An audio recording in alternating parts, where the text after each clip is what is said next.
wabarakatuh.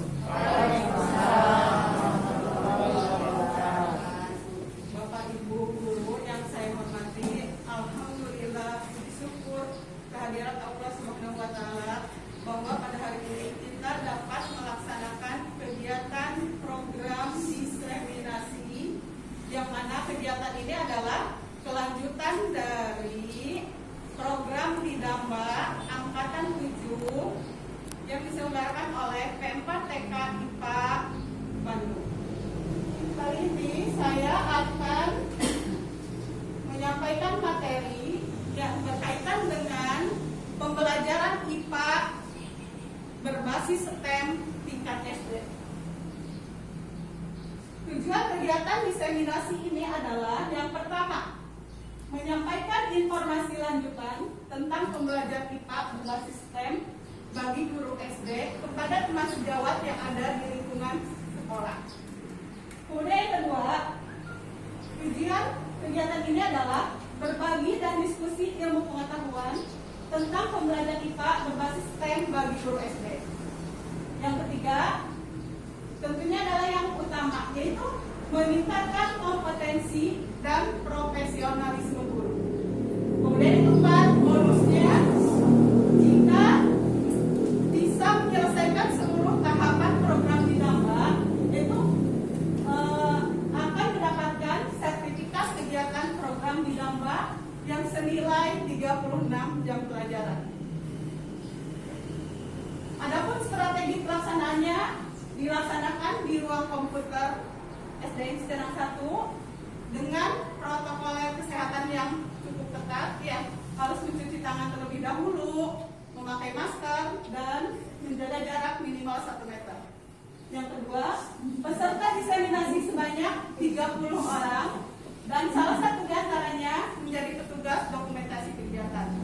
Yang ketiga, pemaparan materi menggunakan metode presentasi PowerPoint melalui LCD selama kurang lebih 45 menit ke depan, dan saya sediakan waktu 15 menit untuk sesi tanya jawab. Kita beranjak ke materi diseminasi. Yang pertama ada sosialisasi program Didamba, kemudian materi yang utama adalah pendidikan abad 21 dan filosofi STEM. Berikutnya karakteristik pembelajaran STEM dan unit pembelajaran STEM SD yang meliputi rangkaian listrik dengan pemasangan instalasi listrik di rumah. Tentunya Bapak Ibu mungkin ada yang bertanya-tanya, apa sih yang dimaksud dengan Didamba? Didamba adalah salah satu program terobosan baru dari P4 TK IPA, di mana singkatannya adalah Diklat, artinya pendidikan dan latihan. Diselenggarakan bagaimana caranya? Dengan cara daring, artinya dalam jaringan atau full online.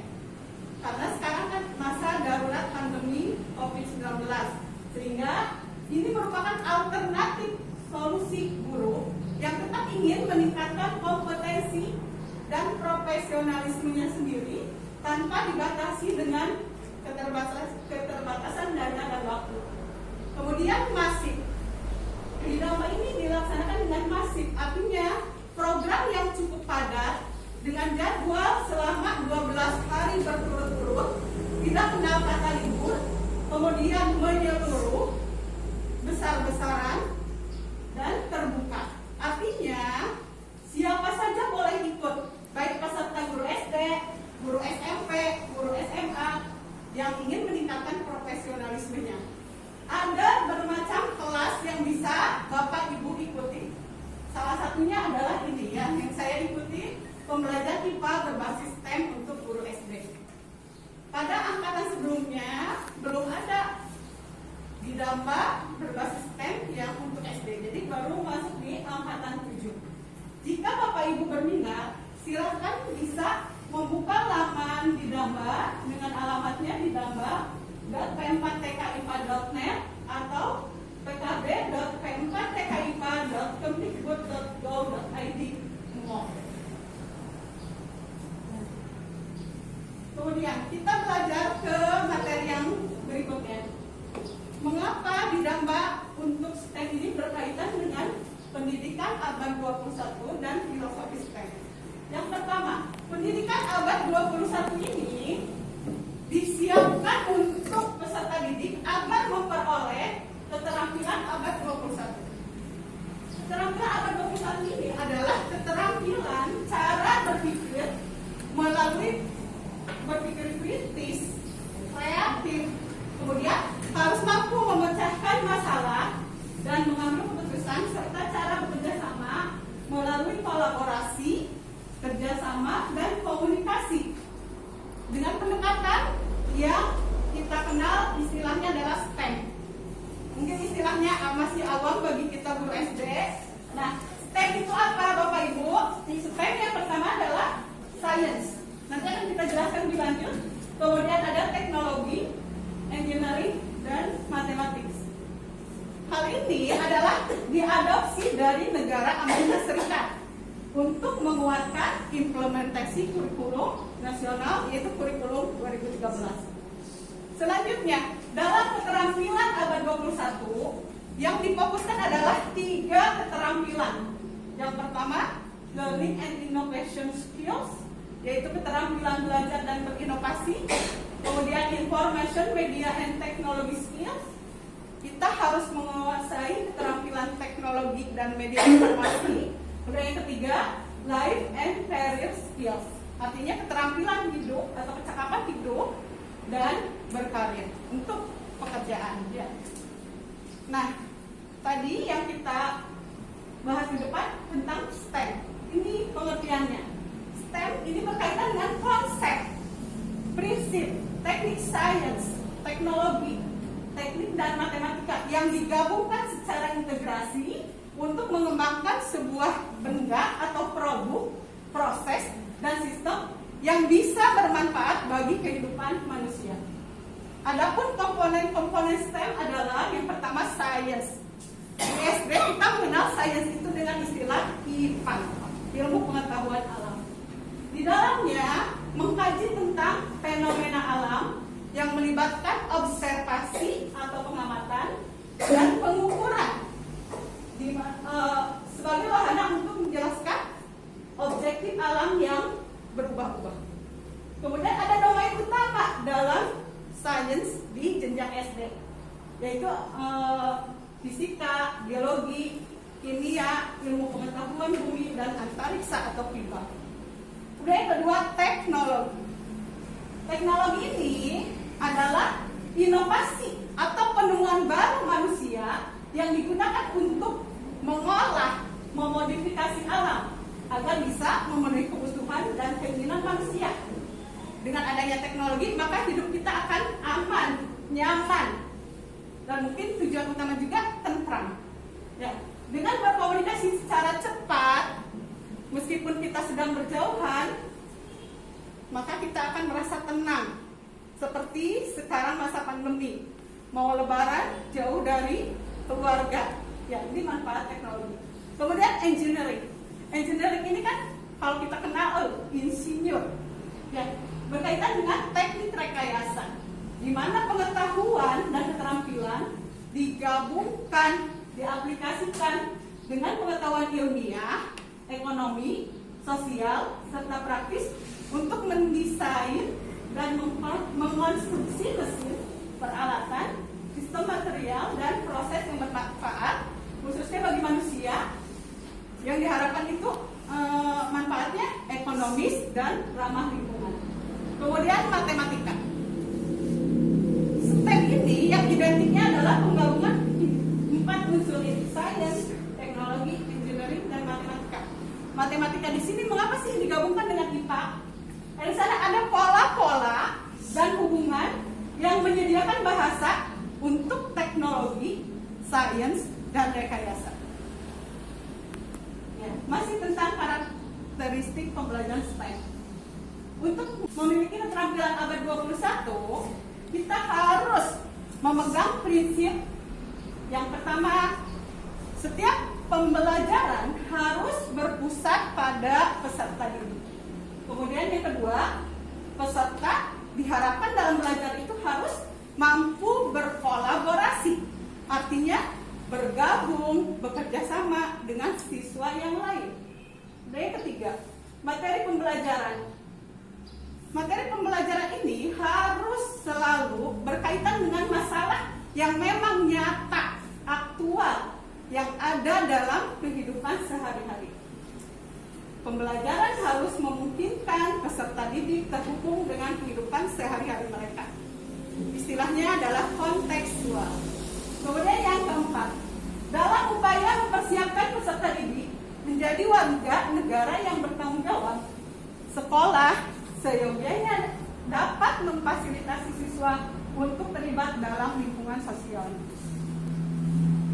Nah, dalam pembelajaran STEM, karakteristik berikutnya yang utama adalah ada 3 macam karakteristik yang meliputi pola integrasi dalam pendidikan STEM. Nanti untuk gambarnya ada di modul ya. Yang pertama adalah silo. Silo ini sistem yang istilahnya integrasinya itu masih terpisah. Ya, jadi guru hanya menjelaskan secara umum. Kemudian kalau tertanam ini embed, istilahnya embedding. Jadi beberapa sudah dimasukkan unsurnya, tapi belum menyeluruh. Kemudian yang ketiga adalah terintegrasi. Berarti sudah gabungan dari semua unsur. Kemudian yang kedua, dimensi dalam framework K12. Ada 3 unsur dalam dimensi tersebut, yaitu scientific and engineering design practice, constructing concept, dan disciplinary core ideas. Ya, secara singkat saja, nanti kita buka di modul ya di lain waktu. Kemudian yang ketiga adalah ciri khas STEM. Yang utama adalah engineering design process. Ada proses desain rekayasa. Nah, di mana tahapnya adalah yang pertama, kita harus mampu mengidentifikasi masalah yang ada di lingkungan sekitar kita. Kemudian langkah yang kedua, harus bertukar pikiran dengan teman yang lain, ya, dengan diskusi kelompok misalnya. Kemudian yang ketiga, merancang desain yang sesuai dengan identifikasi masalah. Kemudian yang keempat, mengkonstruk atau istilahnya membangun, merancang, kemudian dilakukan uji coba yang namanya tes atau evaluasi, lalu didesain ulang jika ada kekurangan dari tes atau evaluasi tersebut, baru kita bisa berbagi solusi kepada orang lain.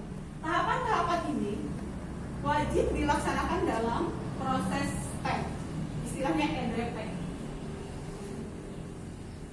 Nah, kemarin selama 12 hari itu ada salah satu tugas, yaitu dengan tantangan yang pertama, X-Drop Challenge. Ya. X-Drop Challenge ini adalah tantangan yang berkaitan dengan materi gaya. Kalau tidak salah ada di pelajaran kelas 4. Ya. Kemudian disuruh membuat apa dalam tantangan tersebut?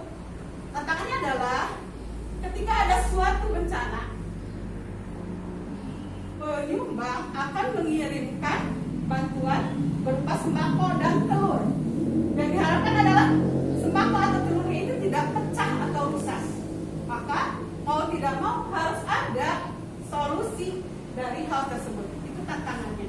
Kemudian saya mencoba membuat X-Drop Challenge ini dengan bahan yang ada di rumah, yaitu contohnya styrofoam, kemudian benang kasur ya, kemudian telurnya itu sendiri, kemudian plastik, solasi ban, gunting.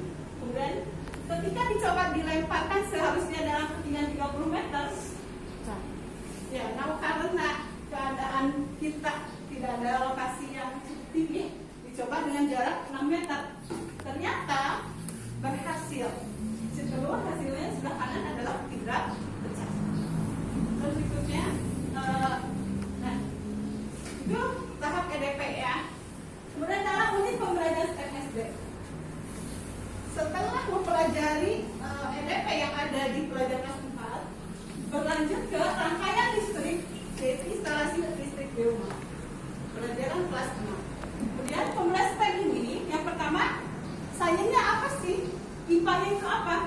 IPA-nya adalah siswa diharapkan mampu mengetahui tentang komponen listrik, kemudian rangkaian listrik tertutup, rangkaian listrik terbuka, rangkaian seri, paralel, dan bagaimana memasangkan instalasi tersebut di rumah. Kemudian yang kedua, teknologi. Teknologi yang dilatihkan pada peserta didik ini berkaitan dengan instalasi listrik rumah yang menggunakan seri dan paralel. Lalu tahap rekayasanya atau engineeringnya, apa sih yang direkayasanya? Seharusnya kan kita kalau memasang listrik di rumah, yang rumahnya memang sudah permanen, tapi di sini dibuat dengan rekayasanya adalah miniatur rumah hemat energi.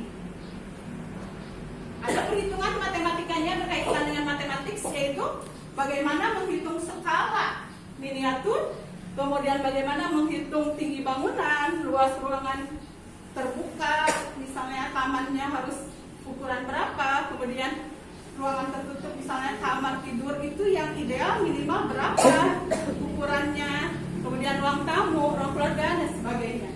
Ini terkait dengan unit pembelajaran STEM SD. Nah, ini kemarin miniaturnya adalah hasilnya ini tampak dari depan, di mana kita bisa membaca bahwa dimaksud rumah hemat energi ini ketika malam hari si lampu bisa dinyalakan seperti ini. Kemudian kalau siang hari berarti bisa dimatikan dan tetap ada cahaya yang masuk ke dalam ruangan dengan adanya jendela. Demikian pembahasan pembelajaran IPA berbasis STEM di SD ini. Mohon maaf apabila ada kekurangan. Assalamualaikum warahmatullahi wabarakatuh.